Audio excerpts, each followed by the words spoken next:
I'm actually a remake of this. Yeah. I'm a little bit more intrigued on the Skarsgård casting. Yeah, I'm into it, man. I think he could pull it off. Well, because he's closer to what the actual character was from the James O'Barr comic, which I was just rereading it the other day. Was it Dark Horse Comics? Or Vertigo? I think they were Dark Horse, weren't they? Maybe it was Dark Horse. I'm not sure. The deluxe edition I have, I think it's Vertigo. Fuck, I can't remember. I'm looking it up. It might even be just a smaller little indie, because, yeah. Are we live? We are live. I'm posting the oh, wow, link everywhere look at real quick. those boobs. Yeah. Okay. Wait, what? Yeah, I mean, people can't see our screen, Fuego, so they don't know what you're... The fuck you seeing boobs? Yeah, right there with the... from Joe Bob and everything, yeah. Yeah, she's very... Isn't she lovely? Welcome to the horror show. Right?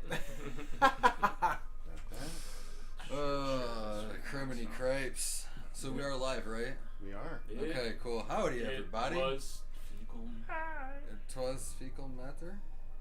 Alright. Almost posted in all the spots. Yeah. We're doing the socials. Doing the socials. Boom, posted. Right in all your socials. Can everyone hear us okay? Everything's sounding good? Yes. Boobs. Moving like boobs. The stream's gonna be great tonight. You had me in boobs. You had me at the boobs. All of our tech supporters out there, let us know if we sound good, we look good. I mean, see, I'm gonna pull this out for TikTok in the very, very near future. Oh, before you leave, will you help me shoot this? Oh yeah, we'll do that tonight. Yeah. Okay. do it. Fuego, you're welcome to stay and shoot some stuff too. I'm gonna shoot some TikTok stuff after we're done with this. So. Do it now. Guys, if you're not following my TikTok yet, it's at Horror Show Cecil.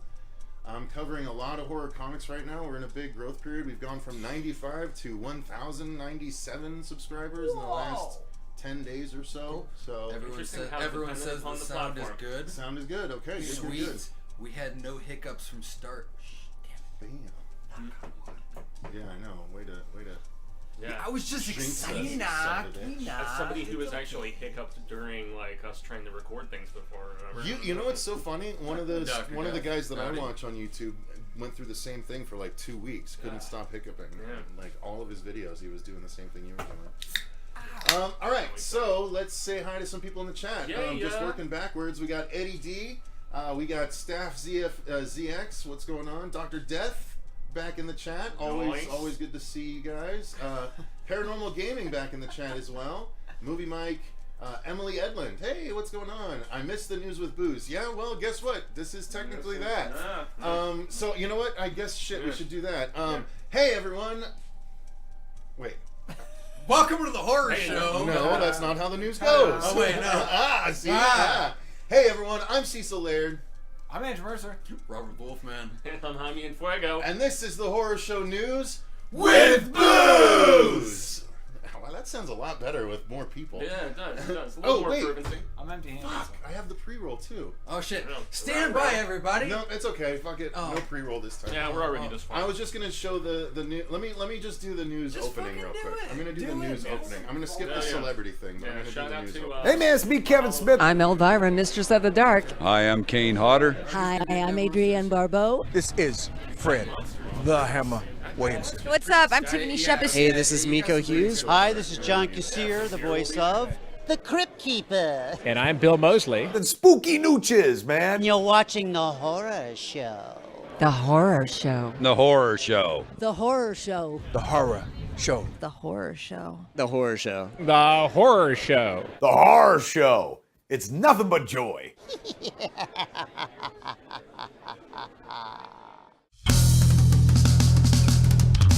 Welcome back, ghouls and girls, to the Horror Show. Slam a drink, grab a seat. It's news with booze.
People matter. We're back.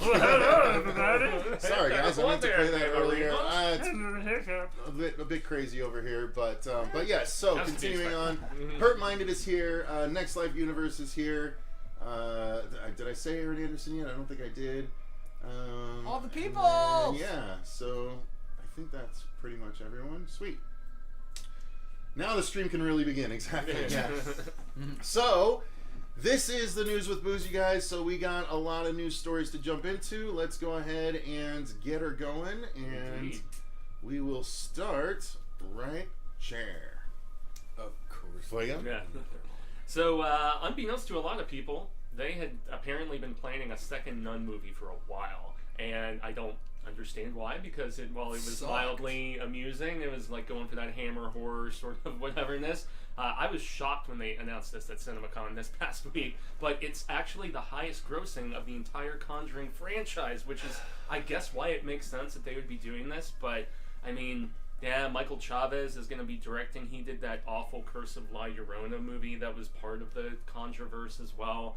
He also did the most recent Conjuring film, The Devil Made Me Do It, but I didn't like either. yeah, me neither. So I only understand this from like some sort of marketing standpoint and the fact that the previous one made so much damn money, but do we need it? Do you guys care? I guess is what I will post. Personally, I don't. I walked out of the theater from The Nun very disappointed.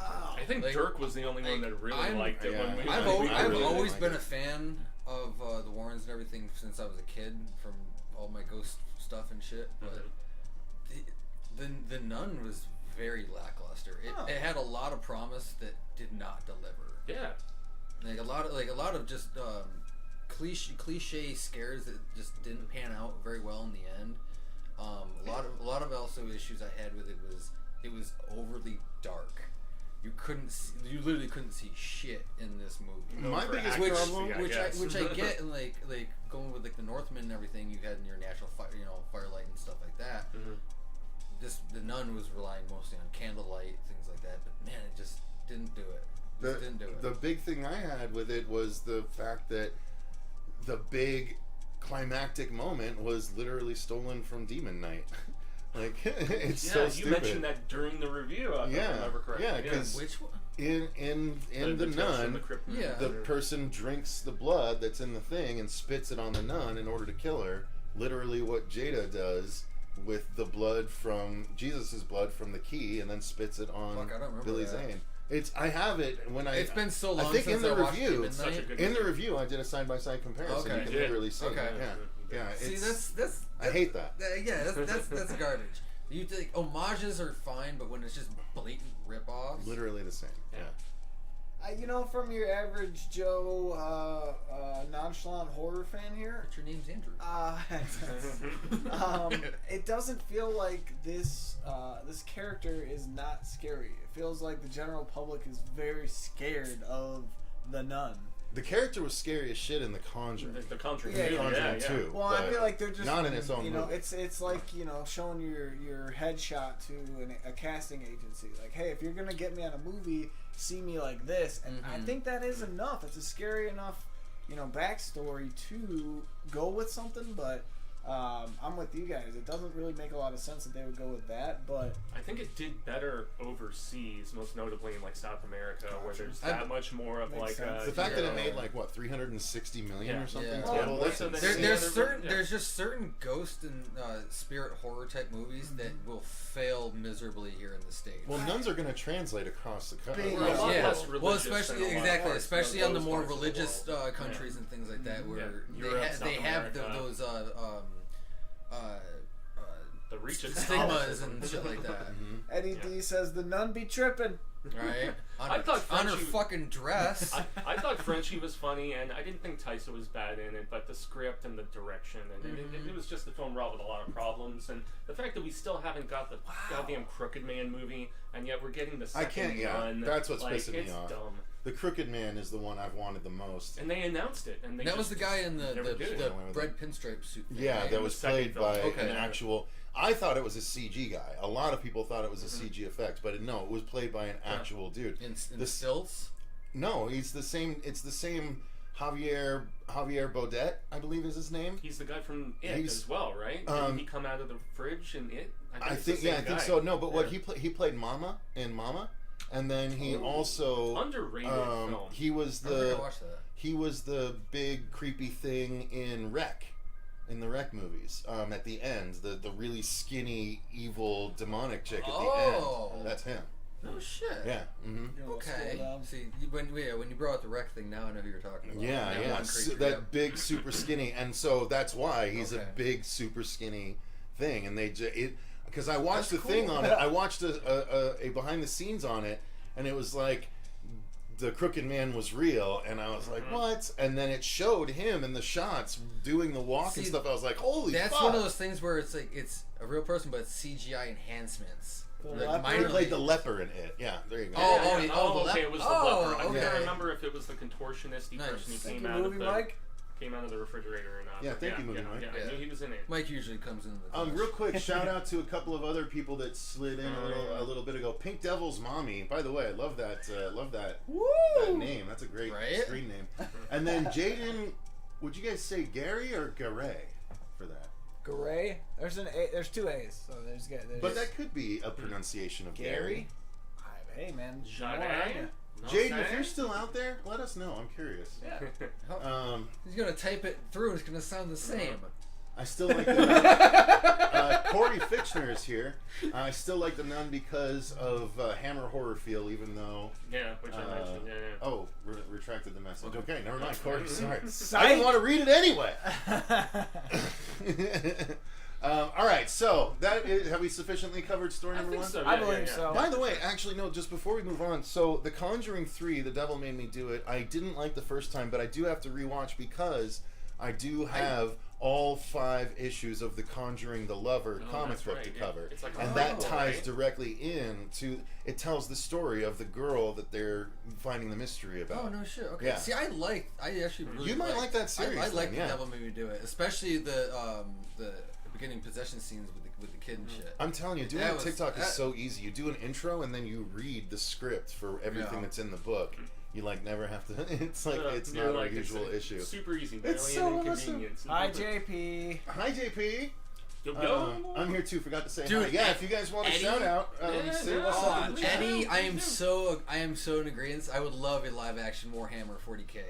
That would be so badass. Warhammer. Isn't that just strategic? Yeah, real-time strategy. It's basically RPG. around the same thing as like StarCraft and shit like that. Okay, yeah, they're fun, man. Like Warcraft, StarCraft, like they're all. Well, Command and Conquer. Yeah, Command and Conquer, but no, Warhammer 40K. So it's like armies versus armies. Yeah, and stuff? but you were like the apparently a good one that's like the Marine mech suits and shit that you had. There's that new one for Dune. Dune, yeah. Angry Joe just put up a play of it, and they said it's awesome. Yeah, it looks the Days of Spice Wars or something. Yeah. Okay.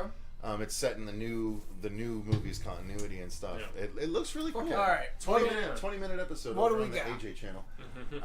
So, have you guys gone around to season 2 of Raised by Wolves? I have. Actually, Robert, go ahead. Give your thoughts. I just finished up Raised by Wolves, and like we'll touch on it next week when we do the review roundup and everything. So I'm not gonna go super into depth, but I had a lot of fun with season 2. Better than the first season. I had a lot more fun with this than season 1. Season 1 was a little especially slow for me. there were going wrong. There were some times that it still kind of burnt a little long, but there's a lot of richness that what Ridley Scott and like what he's created in this universe for small stories and world building that I'm pretty excited for. Yeah, the acting from both mother and father, and the dude from Vikings, is really good on that show too. But no, their characters like there's a lot of shit that goes on. Don't like especially religious zealotry. Father though, the character of Father, I like him a lot. He's a good actor. Yeah, but there's a lot of things even with like Mother, like her basically righteousness that she thinks she's doing good, but in turn it's just causing more problems.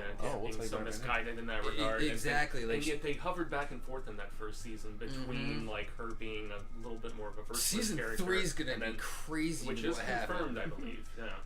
Next Life Universe says, speaking of games, have you seen Evil Dead the game? Yeah, I'm tracking Which it. one?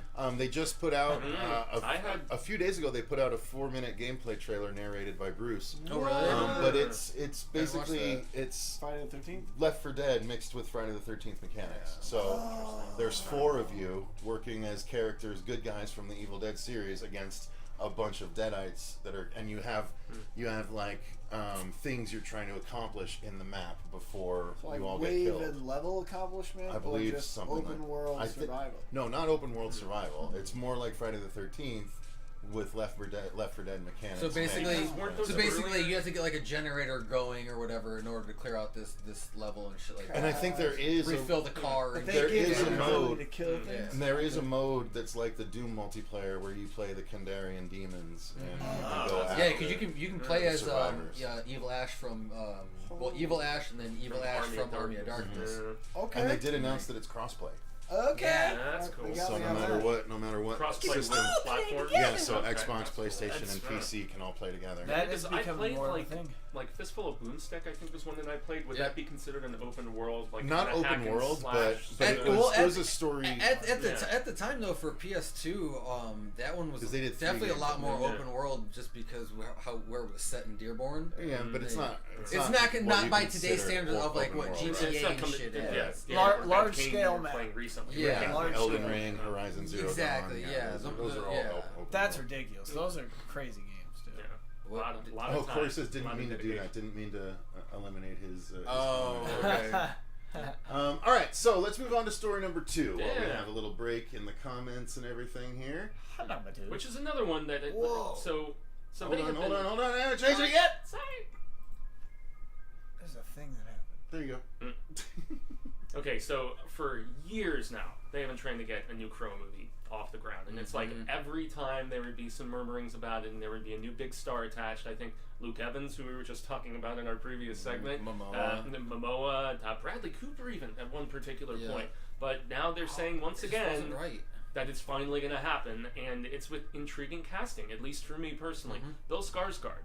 You know, all those Skarsgård dudes are badass in their own regard. But he has that just kind of quiet sort of strangeness maybe that I think could be a little bit more, and he has the look very similar to the James O'Barr original comic book. I think he's going to look out, or is he going to stay? He's going to look more in that coat. He's going to look more school shooter than cool Crow. Does that not still have an ominous? No, but that's the thing though. That's the thing though too. Is like even in the comics, like he didn't have the trench. He didn't have like the trench coat for forever in it. Like, a lot of times it was like the final look of what the Crow movie was. With but he looked kind of badass and beefy enough just as his rocker attire. I don't know that I get those vibes. But that's the thing though. It's like in the comics he was more closer to the Skarsgård's build. It's been a while since I've read the original comic. And he wasn't a very big dude. He's not big. Well, neither was Brandon Lee, but but he was cut, and that's what the character of Eric was. This seems very reminiscent to like Momoa is just too big. Momoa is way too big. Joker. And honestly, he's not that good of an actor. You don't know what he's good, but he's not that good. I don't know if he's good as a dramatic actor. That's what I'm saying. He's got funny charisma and that sort of essence to him, but.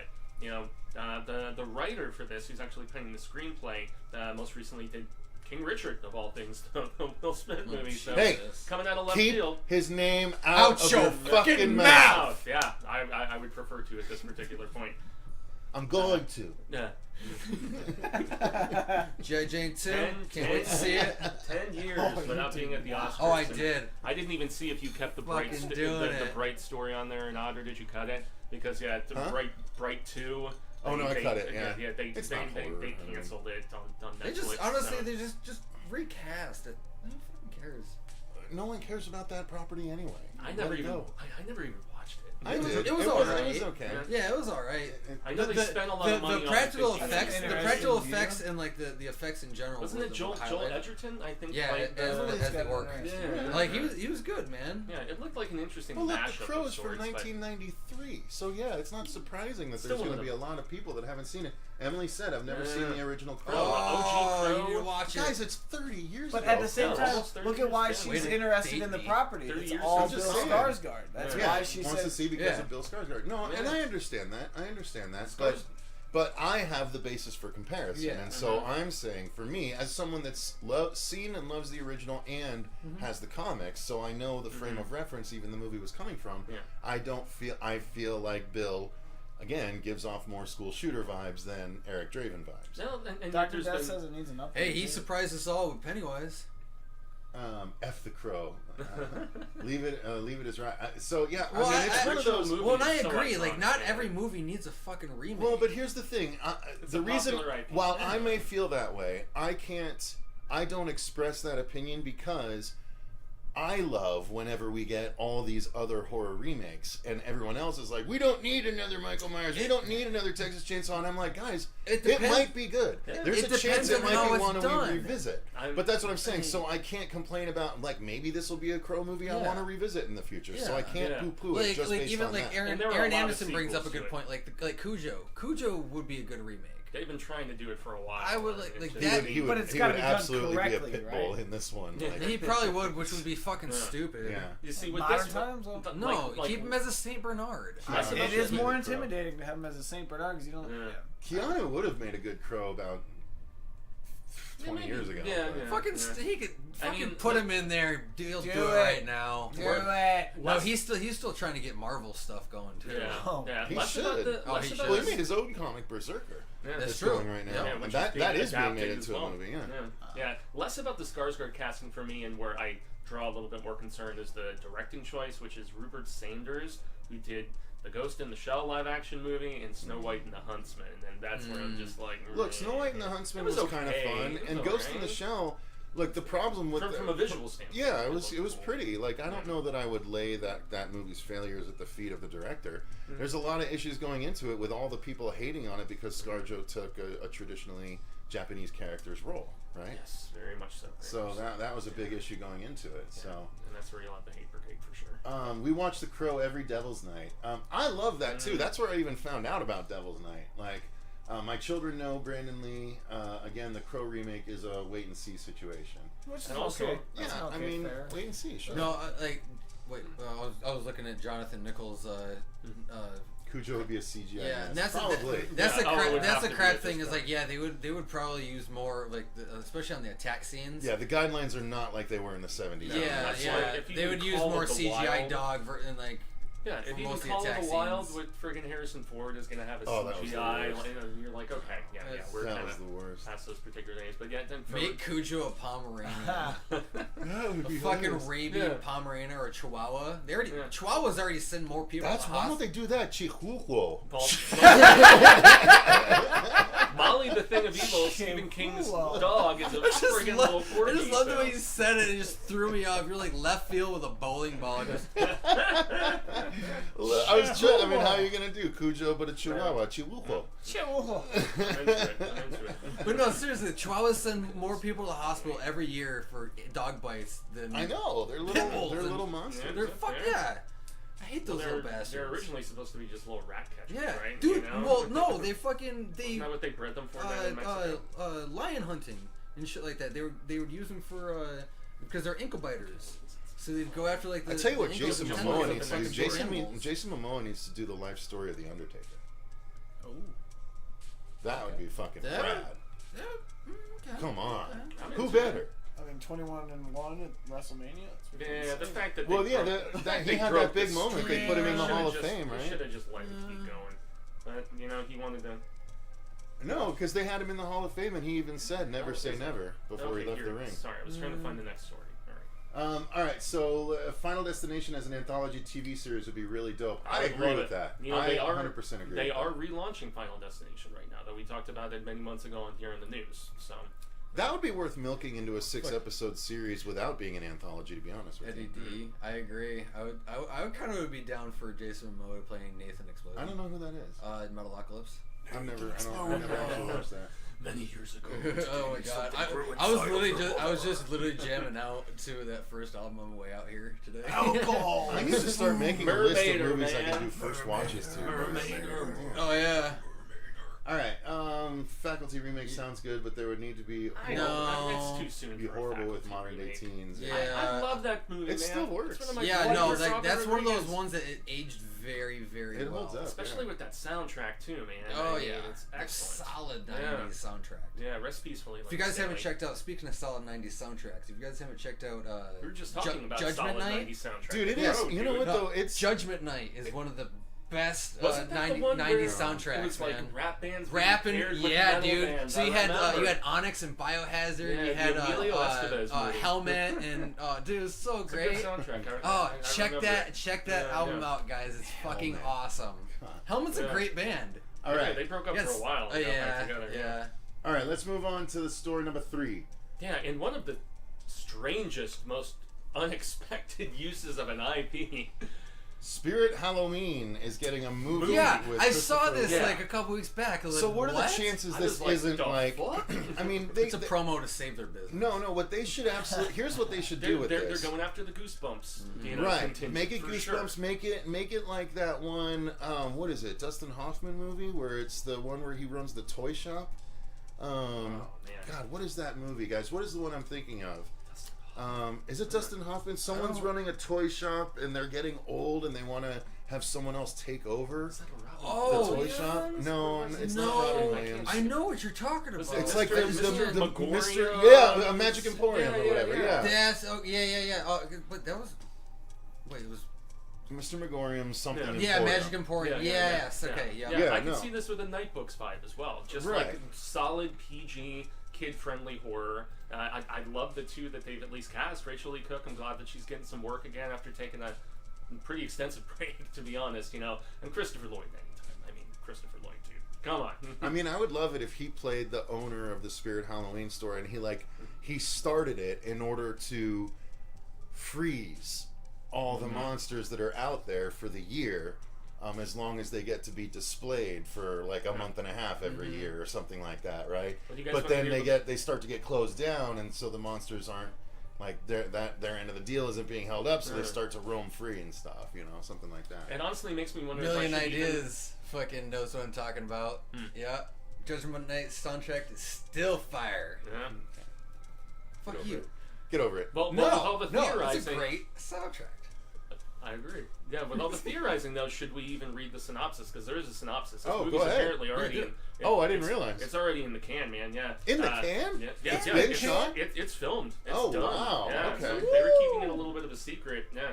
Directed, and it's expected in October of 2022. But when a new Spirit Halloween store appears in a deserted strip mall, 3 middle school friends who think they've outgrown trick-or-treating make a dare to spend the night locked inside the store Halloween night. But they soon find out that the store is haunted by an angry evil spirit who has possessed the creepy animatronic characters. So they're taking some Five Nights at Freddy cues, I guess. Willy's Wonderland kind of stuff. Kids embark on a thrilling, spooky adventure in order to survive the night and avoid being possessed themselves. See, the animatronics aren't animals. They're like generic. They're like clowns and things like that. When you go into a spirit, those are the ones. I'm Yeah. assuming those are the ones that are going to come Yeah, alive. so you're gonna have a bunch of like scary monster clowns. So are they gonna around. license It'll be like a bunch of off-brand. No, I'm sure it'll be off-brand ghouls. It's possible, depending on. There's no way they're going to pay to use Pennywise and stuff like that. There's no way. Who are you gonna? Although I guess I can't say no way in today's Lego movie. You know what, Free Guy is like the biggest example of one of them. There's absolutely no reason for them to cross over with Star Wars and Disney, and yet they did. Disney and Marvel. First off, Star Wars they and Marvel. pulled off a Spirit movie. That's I'll watch the shit out of it. That's a big enough thing right there. Like that's a movie I would absolutely go watch as a kid. Well, yeah, it's definitely geared towards a younger audience. Oh yeah, the Goosebumps vibes, like you're saying. Yeah. But I hope it's not. I hope it's closer to part 2 than part. Which one was the one? One of them was so much more kiddie. The second one we didn't like. Okay, so the first one was better. The second one was. It felt like it was made. Like I feel like they even got younger kids to focus on. It's because they like moved the age down between 1 and 2. And that's where they brought the kid from It who played Ben Mears. Right. Ben Mears was in it. Yeah, so it was much younger. It wasn't kids on the brink of being teenagers. It was like younger kids now. So I hope it's not that. I hope it's closer to teenagers. Because again, you would be of an almost teenager age when you're making those bets to your friends, like, I bet you can't sleep in there all night, kind of thing. And it's reminiscent of Monster House, one of my favorite kids horror movies growing up. Talk about a trip of a movie. That one is, Love man. that one. I still had friends who were like, "You're still inside Monster House." That was the one where like literally the house was the monster. Okay, yeah. I think I only watched that once. It's so good because I watched it. I do remember liking it. It messed me up. But I think Steve I only watched Buscemi it once. as the old man that lived there, Mr. Nevercracker. Ghost Pirate Entertainment's in the chat. Yeah, mentioning notebooks as well. Million ideas. Million ideas. Okay, got it. There you go. Fair enough. Spirit Halloween sounds like a chopping mall. Possibly. Yeah. Irish technical thinker. Not with boobs. Greetings. R-rated gore, Considering I'm Irish and the Leprechaun terrified me, but in terms of our folklore, they're very friendly, and the word leprechaun actually means shoemaker in Old Irish language. Wow. That makes sense as to why he was distracted by shoes in the first movie. Yeah. And He'd also, throw shoes and he'd have to polish them. And also why the Keebler peeps are... Oh, wait, no, that's elves. No, I'm stupid. By the way, if you're interested, Irish Technical Thinker, over on my TikTok, I just put up the Leprechaun 4-issue series. Went through that because people didn't even know there was a 4-issue Leprechaun comic book series. I'm the Leprechaun. It's absolutely terrible, but it does exist.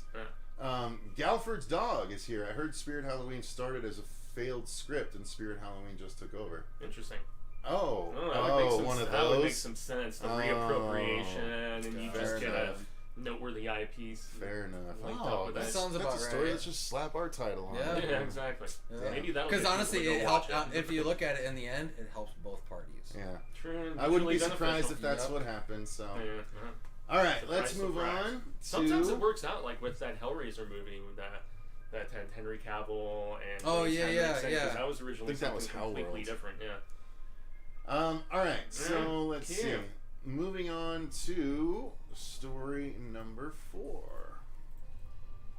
Sony has officially ordered Venom 3 with Tom Hardy, assumedly. Tom Hardy. I'm seeing Tom Holland here too. But there's really no deets besides the fact that they announced it at CinemaCon. I didn't really like either of the Venom movies, to be honest. I thought they were very middle of the road, so. Galford's dog says no, mine was a joke. Oh, well, I wouldn't be surprised anyway if that's what happened. But they made a lot of money. Cecil is probably the biggest Venom fan here, so I mean, I'm sure you're not surprised that we have a third Venom movie coming, but what could they do? Should they do? I feel like Sony is trying to distance themselves from the MCU in some ways, and I don't think they are. Not with the stupid end of Morbius, where they're trying to say, "Oh, the Sinister Six is coming and Spider-Man's going to be involved." They're not trying to separate themselves. They're trying to glom on. They're trying to hang on with every little finger that they have on the Marvel thing. They're just not doing it. It's not. I don't think it should happen. And they even they brought Venom over and then they kicked him back. Yeah. The very next movie that came out. They're dealing with the multiverse. Yeah. So they're like, oh, is Venom going to be in the MCU? And they're like, nah, no. The only thing they ended was just they left the black goo, which is fine because then they can do Venom right in the MCU. That's what I'm excited about. And then do a completely different person than Tom Hardy, which I think. Yeah, do someone other than. I don't think it needs to be Tom Hardy. Honestly, I don't. I think there's a much better Eddie Brock out there. Well, because this previous Spider-Man just proved it, especially with bringing back Garfield and Maguire. So this last movie, a fourth Spider-Man movie, which is supposed to be the first of a new. Oh well, no, but they also are talking about a new Spider-Man trilogy with Tom Holland, and I think they should really lean into the old Spider-Man stuff where he goes to the Daily Bugle and starts to work there, and Eddie Brock should work there, be introduced as the guy that does the story, do the actual origin, basically like different Eddie Brock, and have him get the black suit because they'll have to do that. They introduced it for a reason, and that's Venom makes too much money to not do that in the Tom Holland universe. So they should do that, and then he gets rid of the suit, and just like in the comics. He goes to a church where the bell dings, and then, it drops down to Eddie Brock, and boom, we have an actual Venom that's supposed to be Venom, and he's not doing shtick from day one as Tom Hardy's been doing. Yeah.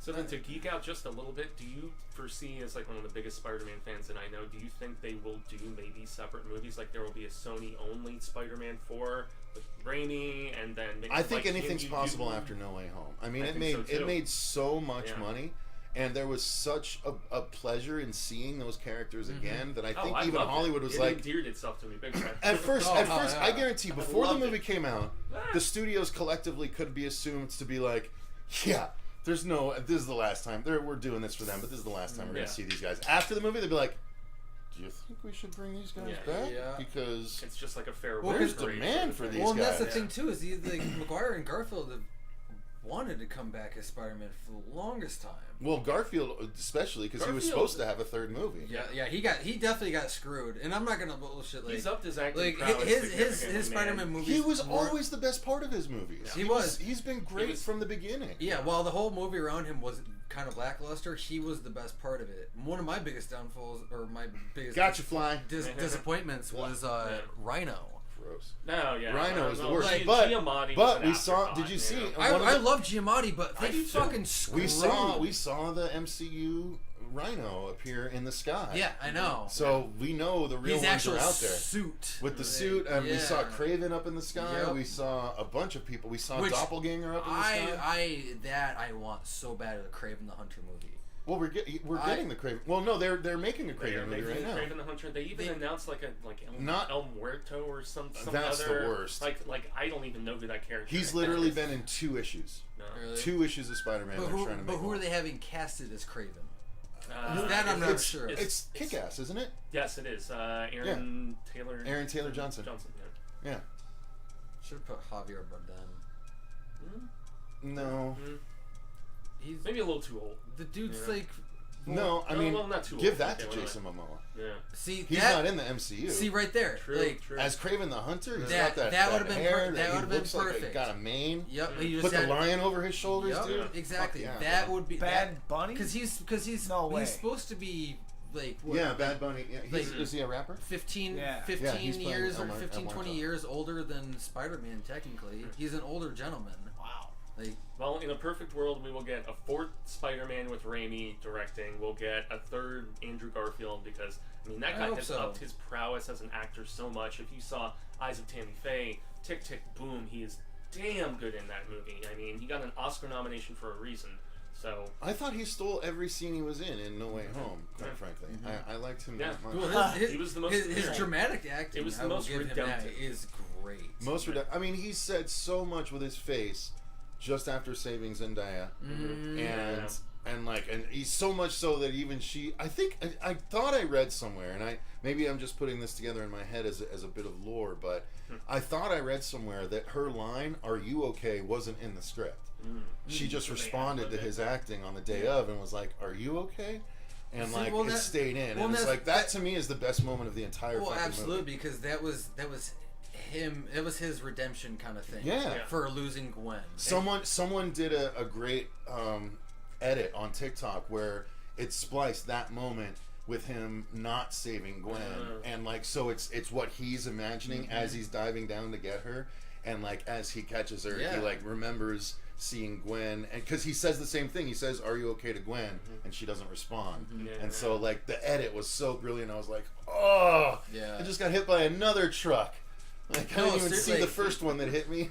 No Way Home, man. I had a fat frog in my throat a lot of times, man. The Aunt May shit was done so well. That was. When he said, "May, what are you doing? Wake up." He's so good. Again, when he was dying in Infinity War and saying, "Mr. Stark, I don't want to go. I don't want to go." He's disappearing. He is such a fucking great little actor, dude. Well, the cool thing too, especially with that, is he was playing. How they had him play it off was his spider sense was going off. 52? Holy fuck! Yeah. Nice.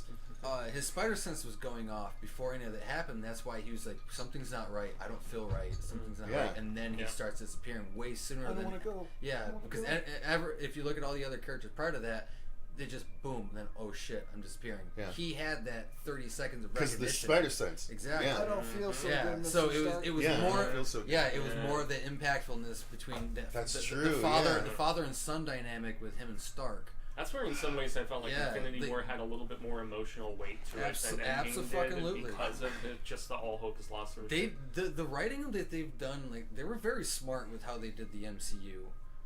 I will give them that. I haven't been so big on the last few theatrical features, to be honest. But Shang-Chi was great.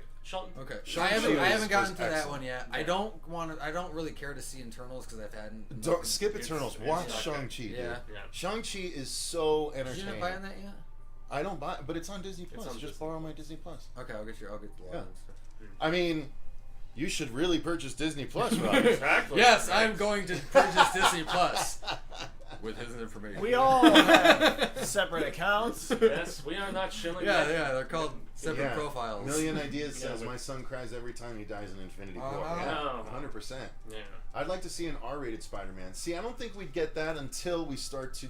What I'm hoping You've is shown me Did some you R-rated did you Spidey see stories, the though, did you see like- the R-rated like the one edits where that he's dudes old put out? that you lent me? if they did that one. That would be That's my amazing. favorite Spider-Man story. Yeah. It's called Spider-Man Reign. In fact, it's so good. I'm gonna pull it up and show Yeah, the pull it up, cover You pull it up. should, dude. It did hit me in the feels hard. It's when you basically went to- Spider-Man's Dark Knight Returns. Okay. It's the best story, Elseworld type story, I guess, what if type story Yeah. in the Marvel Yeah, U. yeah, what if It's Marvel. 4 issues. It's brilliant, and it would be a phenomenal Spider-Man movie, but it would be like its own one-off. It could not. I mean, It would have to be technically, it Logan. could It would have have to be sequels. like a Logan it would. It situation would. where it's It would. R-rated Yes, and- I agree. It would have to be a Logan situation. It's like Peter Parker's last ride. It is so fucking good. Let me get the cover to show you guys what it looks like. Yeah, it's The like- cover itself, it has one of the most fucked up things. Like, okay, so I'll show you the cover and then I can explain it to you, Andrew, why it's so fucked up. And if anyone doesn't want to be spoiled, they can. But anyway, there's this R-rated edit that someone did of a couple scenes from Spider-Man 2, and then it was Best of the Far Rain From Films, Home. yeah. Dude, extremely realistic. So basically, Yeah, especially yeah. the train scene when he's trying to stop it, and how this dude edited it is when he's trying to stop the train, his arms are literally ripped off by the force. It's so fucking good. Oh, you're talking about Corridor Crew. They did the R-rated Spider-Man. Yeah. Where They've done other fucking R-rated Tom ones, Holland too. jumps through and goes right through the fucking The blades the of the blades through the chopper, chopper. yeah. It's so good. They started that with R-rated Home Alone. They did an R-rated Home Alone. I did see that one. Yeah. where, like the actual I did see that one. ramifications of what he was doing to that. All right. Hey, so I'm didn't gonna they put add out a this. new lanterns. Doctor Strange trailer? Yeah, I think they did. Actually. Yeah. I deliberately avoided I it do because remember I'm like that cover. past the point where I want. So that's what this one looks like. Let me make it a little bigger so they can make sure and see what it says. Yeah, it's a sad story. Yeah, it's really really sad. So it's Peter is all alone. Like it's in the future, and Peter is all alone. As you can see, he's lost Mary Jane. And again, if you guys don't want to have this comic spoiled, click off for the next 30 seconds. Give me 30 don't seconds. click off. like Don't mute click us. off. Yeah, Just yeah, mute just us. mute us. Mute us. Just mute Yeah, us. thank You you, can thank give you, the thank thumbs you, up. yeah. We'll Mute us for leave. 30 seconds. All right, here we go. In 3, 2, 1. So basically, you find out the reason that Mary Jane died is because all the years of them having sex since he was bitten by a radioactive spider, he was poisoning her. And so she got cancer because he's bitten by a radioactive spider. So, Cancel loads. And it suddenly makes me think of Lois Lane, like how the hell would she actually be able to? Oh, dude, that shit would have blown right up through the top of her fucking. Brody's brain. Brody's discussion he's in got Mallrats. he's got super muscle control. Okay, he knows how to not shoot the juice through her Only back. Wonder Woman has a uterus that could take her. You know, sperm has a mind of its own. The right? same way he doesn't smash you in the next week when he gives you a high five. He knows not to. That's actually the best. And I saw you going with some little back and forth about Superman this past week. That was pissing me off. Which is interesting. That was pissing me me off. off. All right. Someone's saying you can't tell a good Superman story because he's too good. Not fair. I like the You just Dark don't get it. Superman when Until he goes punches bad. a hole in the Joker. Oh, let's see what the comments say. Yes, after- yes. We got. Sorry, jump into. I love you, Mary Jane. I'm in love with Mary Jane. Give us the deets. Yeah, well, those are the deets, so it's pretty jacked up. Dude, so I watched HPV I watched him, storyline. Half-Baked a couple weeks ago. I just rewatched it Dude, like a week ago, it's dude. it's really dumb. Oh yeah. I'm like, wow. I'm like, I still laughed at a couple parts, but man, it was not as funny as what I remembered. I had a friend telling me the exact same thing the other day. He's like, I hate the way they portray stoners in those movies, man. They just as being dumb as a brick, like Brian, for instance. Oh my god. Jeff I disagree, Dr. Death. Sony's Spidey villain movies have been mediocre because they're not R-rated. I mean, I don't think that's necessarily what's holding them back so much as bad writing. I mean, I think you could make a really excellent movie for any of those guys. It's just they didn't. Including Morbius. And they don't have a Kevin Feige in charge at Sony. The way Marvel has this obvious creative genius in charge at the Marvel side of things. So I don't think it's just because of the R rating. I think an R rating would help in certain cases, but I don't think it's necessary in all cases. I would be happy if, as opposed to doing villain solo movies, they just did the aforementioned Spidey 4 with Raimi and Toby, and the third one, and just brought in new villains and give us, into the multiverse. Well, that's what I'm saying. The end of the Spider-Verse got moved to next year.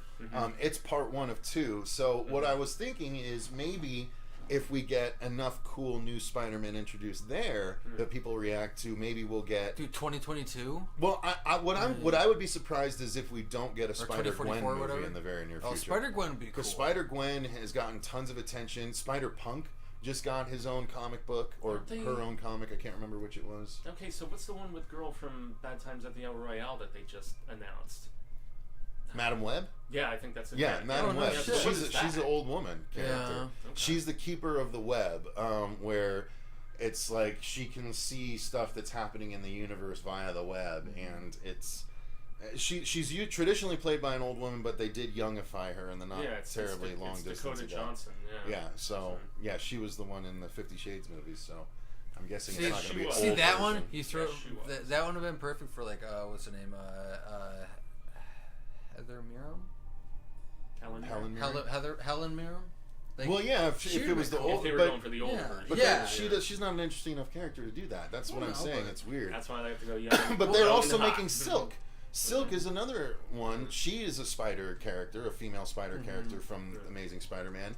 But she's, I think she's Latina, if I'm not mistaken. I believe so. And I think also she has she's not silent. But there's something about Silk that's a little different too. I can't remember. They've been doing a lot of stuff with, like, there's one of the main Green Lanterns right now, Jessica something or other, Jessica Cruz. She has like severe anxiety. Like they're doing something to all the new heroes that are coming out. Like they've all got something about them that I think that's heroes good for representation purposes. Sure, they're trying to. It isn't. Yeah, they're trying to. I get really tired of every arc. Like her having like anxiety issues. I'm like, bro, come on, you can't. You literally the whole reason behind Green Lanterns is they don't have any fear. You don't get a ring unless you're fearless, and you can't suffer from anxiety and get a ring. But that's literally the story they were trying to tell. Yeah. And I'm like, or tell rather, and I'm like, it's butting heads. There was a couple other characters that they did some similar stuff like that, and they just the character in general was just a garbage character, but you're supposed to root for him as being the hero. I can't remember. It's gonna drive me bonkers. Anyways, whatever. On to the next story. Anyways, whatever. We're on to the next, which is going to be Movie Talk. It's no longer this year. They moved it. They moved Across the Spider-Verse Part 1 to next year. They did. Yeah. So it is no longer coming this year. Yeah. Sony messed with their slate a little bit. A new Ghostbusters movie! Yep, indeed. Yeah. Sony. Are we surprised? Because no surprise. I'm not at all. Now, is this technically like Ghostbusters Afterlife 2? Or yes. Ghostbusters Afterlife 2. Although they don't know if Reitman is going to be returning. I would imagine he's probably still in the negotiation process. But I was a little more ho-hum on this movie than a lot of other people. I know you said that it hit you in the feels hard. It totally got me. I was a sucker for this one. Yeah, I teared up like a bitch. I did too, dude. I was like, this is rad. Yeah. I seriously think Ramis would have been really happy with it. I think so too. I just felt like the legacy characters and the part that they played in it wasn't satisfying enough for me.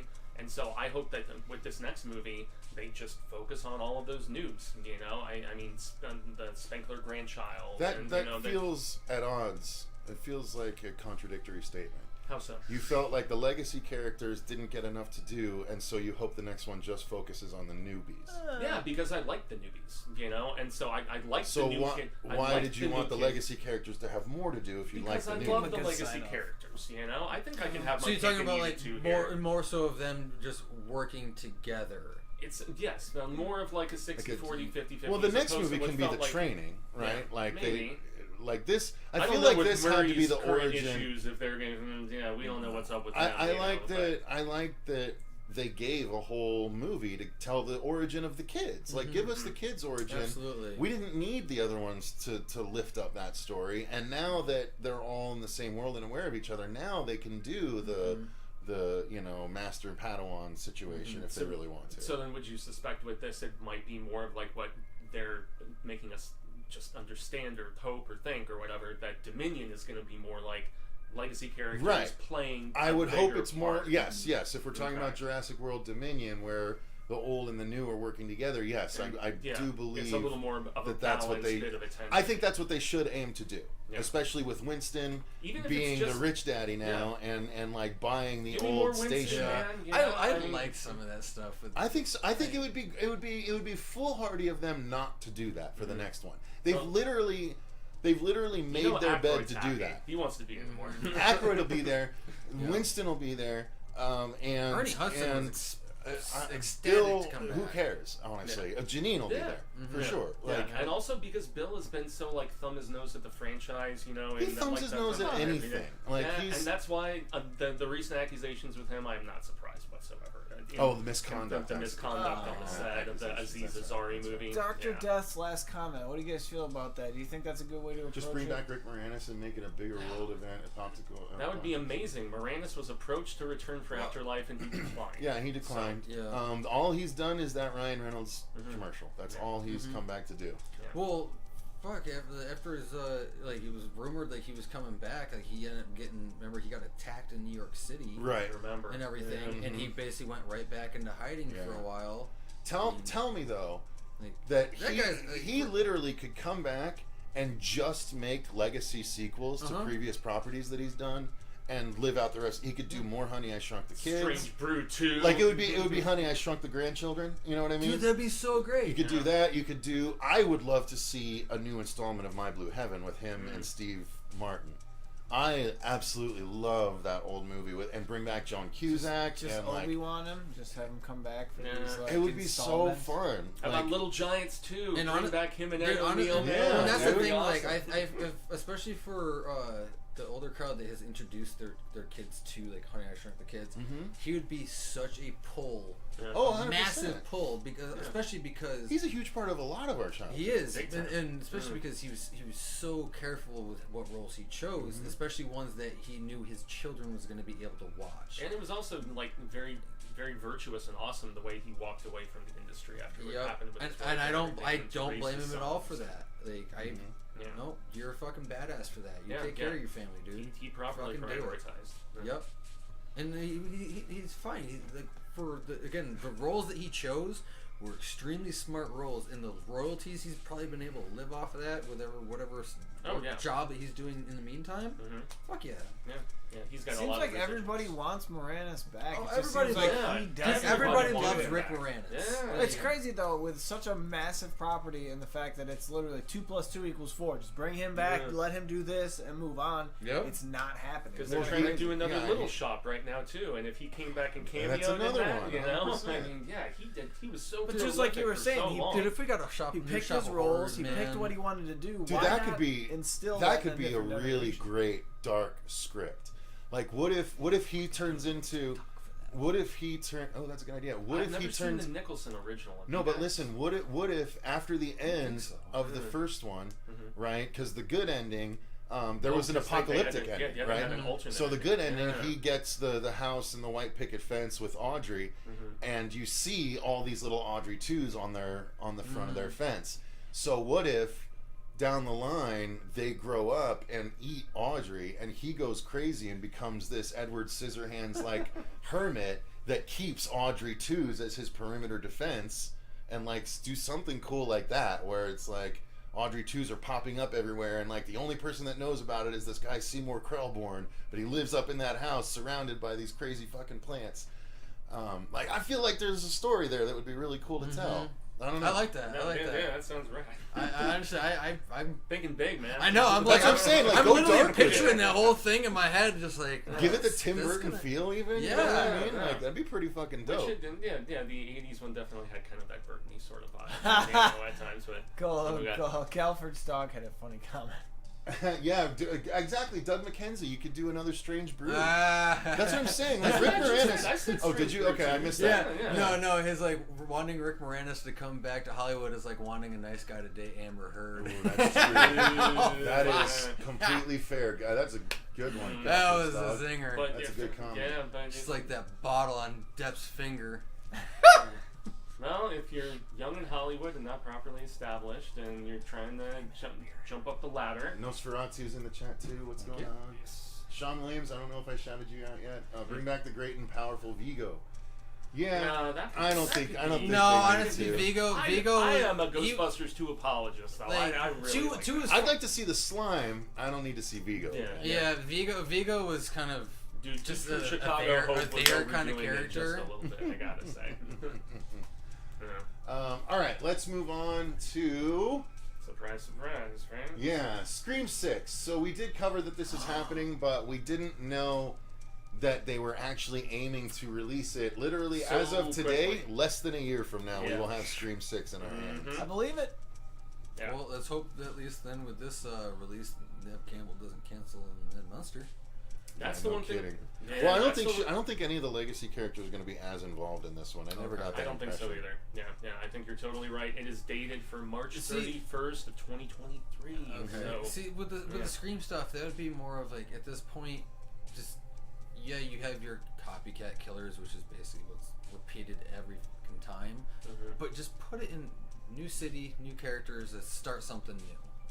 Kind of They're not gonna. Why would they do that? It's Scream 6. I get that, but at the same time, like, what are they gonna call it? Or exactly at that point, just fucking kill off the other two, and just be done with it. I saw a post from one of our contemporaries where he was poking another YouTuber that he was poking fun at the fact that they had to put a sticker on it in Best Buy because it was like all new movie because it's like Scream. Like, what am I buying? Is it the original? Is it the new one? Like.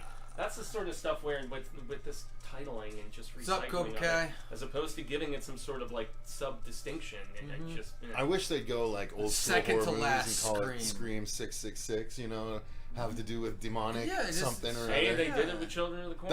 Like maybe that's how we get Stu back. Someone raises like Stu and Ulrich from the finally grave. Goes supernatural. Yeah, that'd be fucking great.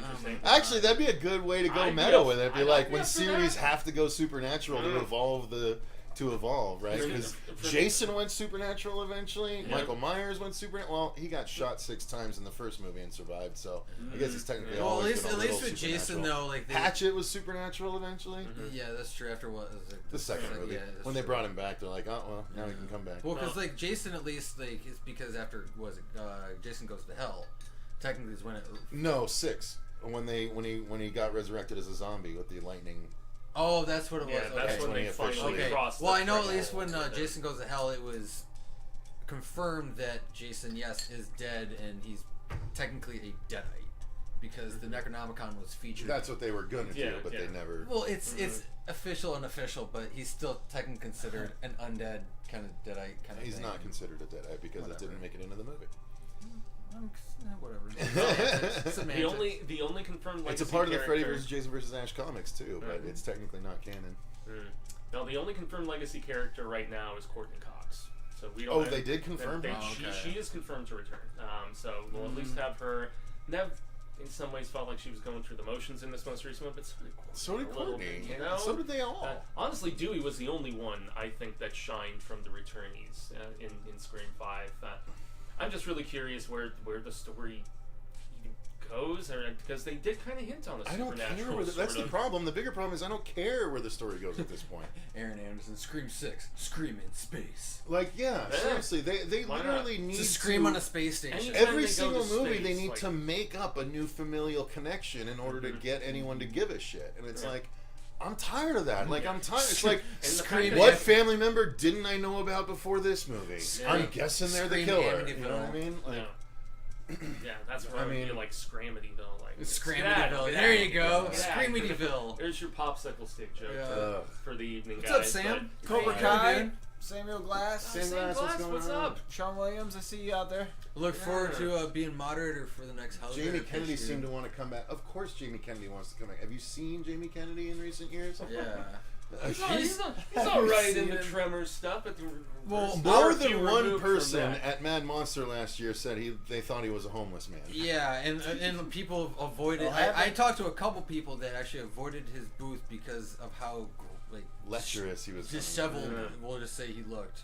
Well, he looked homely. And that's where it's been so different when we've seen like Matt Lillard at the conventions, because he is funny and charming and goofy and everything you would expect him to be. Lillard's a blast. You know, he came over to our booth a couple times actually because he wasn't too far off, so that was cool. Dude, even Skeet Ulrich last year when he was there, like he was generally a nice dude.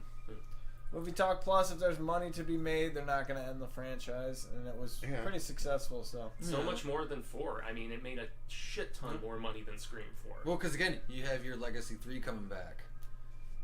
I prefer Scream 4. I know Cecil doesn't, but 4 and 5 were both not good. 5 they completely gave away in the trailer. 3 is trash. No, I can't stand it. I think I'd still rewatch 3 over 4 and 5. See, I haven't gotten around to that yet. All right, so Onwards. Will we ever get an Office reboot? They already probably not. I mean, maybe, but they've already done it twice, and that's not horror. So let's move on from there. A Canadian version, Eddie says. I mean, maybe. I saw Jaime's YouTube channel. He's pretty hard to understand. You really have to tune him in. Okay. Matthew Lillard would be a good friend. Galford says you're hard to understand. Do you mean this Jaime's YouTube channel? Or a different one. You really have to tune him in. I don't think he's hard to understand. That's the first time in over 300 Halo episodes. I've never heard anyone say he's hard to understand. So I apologize. Follow the bouncing balls. So. Easy. Me brain no work good. Matthew Lillard would be a good Freddy. I don't know about that. Scream 3 feels like a bad Kevin Smith. I have very specific thoughts. Feels like a bad Kevin Smith film. I completely concur. Kevin Smith never made a slasher, so not really. Well, that doesn't mean it feels like a Kevin Smith movie just because he's in it. It's definitely the goofiest of all of them, for sure. I mean, it was going for more of a comedic slant, and it was the only one up to that point with a different writer. Jamie Kennedy. Oh, Jamie Kennedy's YouTube channel. I was like, okay. Gotcha. I was like, not that Jaime, right? Jamie Kennedy has YouTube. Yeah, no, I've watched a couple of Kennedy's stuff on that, and like there are definitely times where he's mumbling a lot. Did I just misread that? Oh, I did. It did say Jamie. See, I'm so used to reading it as Jaime, so I looked at it as the same. People misspell it all the time. My fault, dog. People call me Jamie all the time. I mean, you know. Fuego is very articulate and clear. Must be referring to someone else. Yeah. Much appreciated. He was. We just found it out. We figured it out. Well, unless it's too boozy of an evening on Mesa Booze. I can understand this Jaime just fine. Okay. Yeah, that's good. All right, so let's move on. Yes, let's move on. So, what do we got next? Oh, really? Another one? What? This is a little thinner on the information, unfortunately. But there was a Leprechaun. Yeah, they're soliciting for pitches. They are, yeah. And so 2018 was the Leprechaun Returns film. It did that thing where it's a direct sequel to the original one. Just not with Warwick Davis. Yeah, I never saw it. I liked it. That's kind of a travesty because it was I've seen all the Warwick Davis. One of the coolest things about it was at one point they find a tape or something like that, and it's. Don't they have the Jennifer Aniston? It sounds exactly like Jennifer Aniston. I was like, holy shit, they got her back. But no, it was a sound-alike.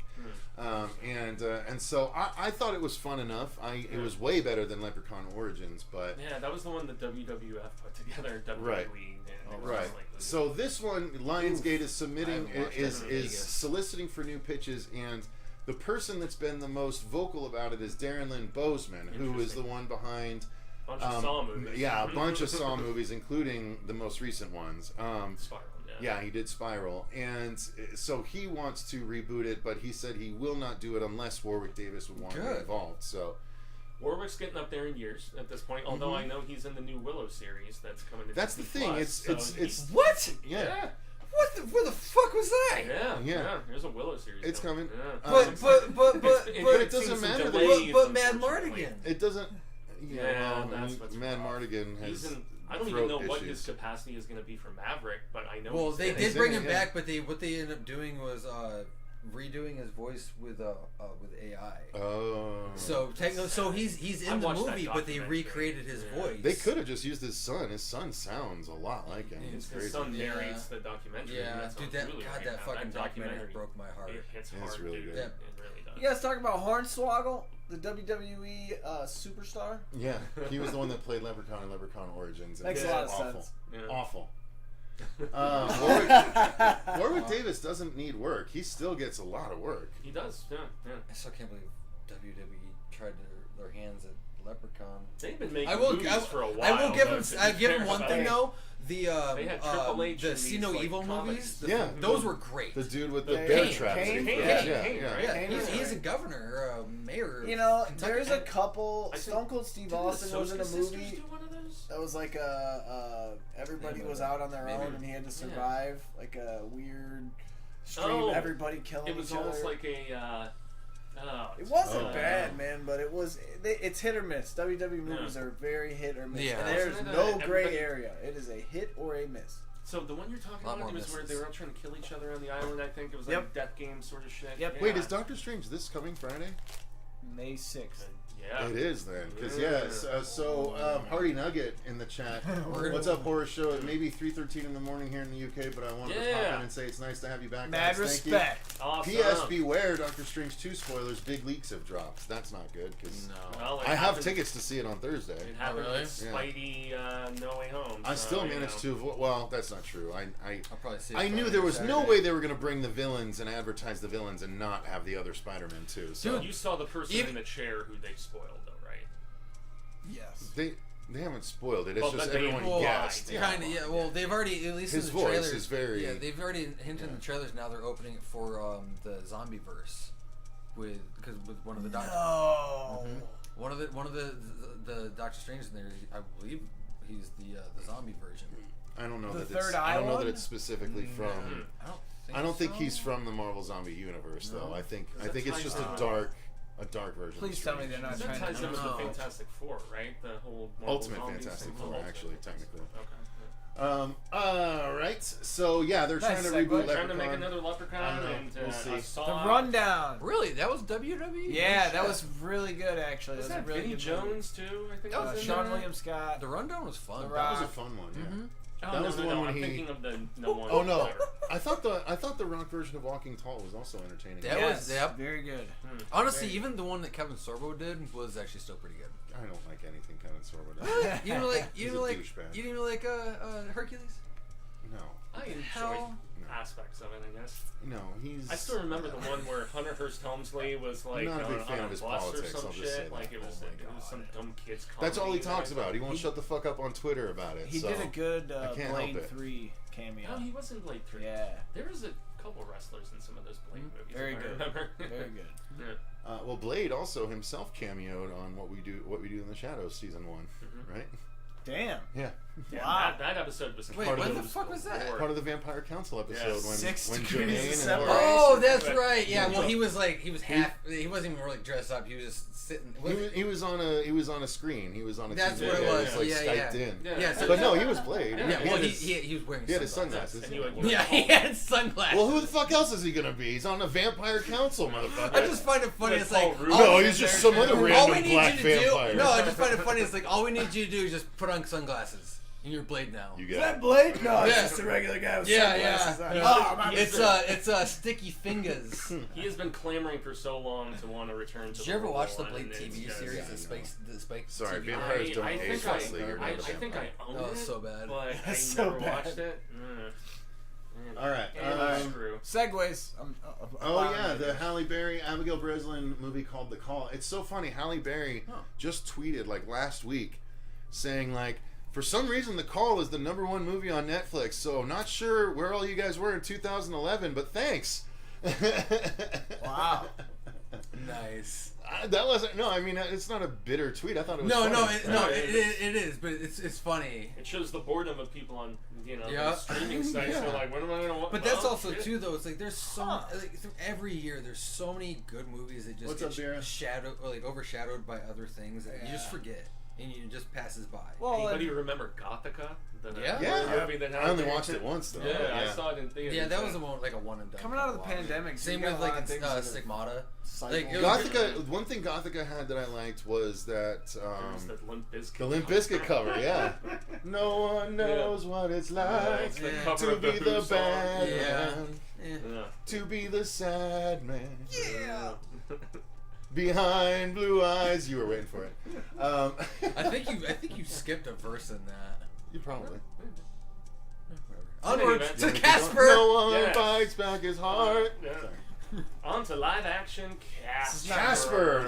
The live action friendly ghost is going to be returning for what they call a horror adventure series coming to the Cock of Peas. Yes.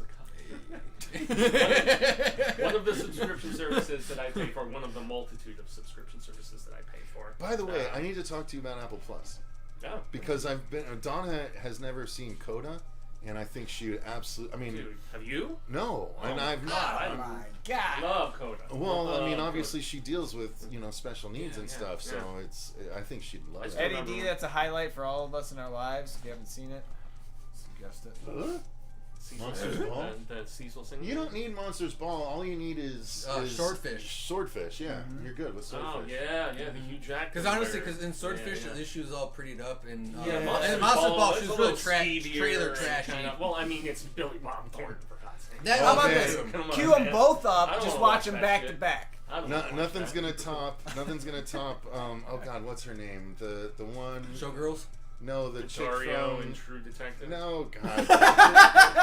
All right, let's stop thinking about random naked women and let me say what I'm gonna say. Under Siege. The chick from Devil's Advocate and fucking Charlize Theron. See, that's the scene I go to, Devil's Advocate, where she stands up naked but she's all cut up. Oh yeah, where she's got the black hair. Oh yeah.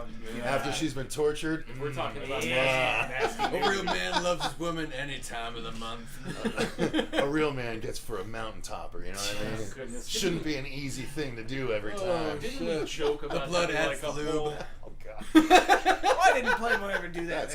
A cut and bruise. You started it. I started it. I think we agree joked with that. at one particular point in time about doing it. It wouldn't have been on the horror show. It would have been on one of our other respective channels. But we were like favorite scenes of nudity in a movie, and we were like making a list of all the stuff that was spank bank when you were growing up. You're like, okay, Color of Downtown. Night. Downtown Abbey. No, Downtown. A movie called Downtown. There's a stripper scene in Downtown that I used to catch on late night cable. And the thing that I remember about Downtown the most, it was a cop thriller. Mm-hmm. At the end, the bad guy gets put through a wood chipper, and it sprays up against the ship. That's what you pause and tell us that? Well, that or the strippers. Oh, okay. You were. He's like, I remember I'm 2 anatomy. timestamps, and it was a guess. No, now I'm thinking of the back in the remake. VCR No, I'm just saying those are the two most memorable you're more moments of of the an movie. ass and legs guy up into the wood chipper kind of thing. You gotta remember, back in his day, it wasn't as easy as hitting a chapter. You had to find that thing on a reel somewhere. Yeah. And you knew, it's like, anytime there was that pause and toss, you always had that scraggly... Pause and toss wasn't much of the thing because it wasn't DVD quality. Like, you'd get those lines. Yeah, well, that again, because that's where you have to keep so you had to be, you had to rewind, pause it, you had and to everything. You had to always be been that, a master of brevity. VHS tapes always gave away those scenes. Yeah, and that's where you're like, all you kids who you're in Pornhub and stuff, you don't know how easy you have it. No idea. That's why you deal with black boxes and shit in the 90s. The best option was to go slow-mo for a bit because then you could prime the pump. And, get it done before the scene was over. What just happened in the stream? And also because what happened? I had to keep as quiet as possible with the parents asleep, and I'm out in the living room like with the. This whole conversation is going on while we're talking about Casper still, by the way. Yeah, it is. Well, Christina. What happened? How friendly of a ghost do you think Casper is? Yeah, how friendly of a ghost, Casper? You're gonna give me a handy before bed? Oh man. Like, I was only 10 when I died. Well, let's see what deadline. Hey, the chat's with us. They're just taking out their moments. Brand new incarnation Spice of Channel. a That's river. the worst. Right? Someone needs to make an animation where Casper's trying to seduce people and be like, I was only 10 when I died. I'm not 10 anymore. Oh, God. So they're intriguingly trying to go I'm edgier old enough. with I'm old this. enough now. What they're I can have comparing it ghostly to, fun. what they're comparing it to is what Riverdale has done with Archie. Is how they're saying they're approaching this. I don't know what I think about that. I was a big fan of the Devon Sawa, Christina Ricci movie. I thought it was hilarious. The cameo from Serge Sarducci from SNL was funny as fuck.